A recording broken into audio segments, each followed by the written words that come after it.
আল্লাহ পাক তার প্রতি রহম করুন যে আমার এই কথাগুলোকে অন্যের কাছে পৌঁছে দিবে।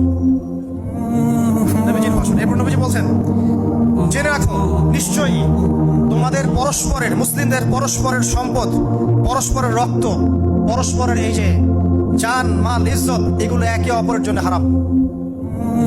মুসলিমদের পরস্পরের রক্ত, পরস্পরের ইজ্জত সম্মান একে অপরের জন্য হারাম। এর হানি করা একে অপরের জন্য হারাম। ঠিক যেমন আজকের এই দিন হারাম, এই শহর হারাম, এই মাস হারাম। নবী করিম সাল্লাল্লাহু আলাইহি ওয়াসাল্লাম বলছিলেন, জেনে রাখো তিনটা বিষয়ে যেন তোমাদের অন্তর কখনো খেয়ানত না করে। তিনটা বিষয়ে তোমাদের অন্তর যেন কখনো খেয়ানত না করে। এক, তোমরা যে কাজটাই করবা শুধু আল্লাহ পাকের সন্তুষ্টির জন্য করবে। তোমরা যে কাজই করবে শুধু আল্লাহর সন্তুষ্টির জন্য করবে।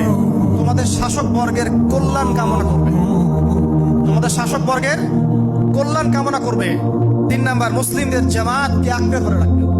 মুসলিমদের ইউনাইটেড কমিউনিটিকে আঁকড়ে ধরে থাকবে। এই তিনটা বিষয় পালনের ক্ষেত্রে তোমাদের অন্তর যেন খেয়ানত না করে।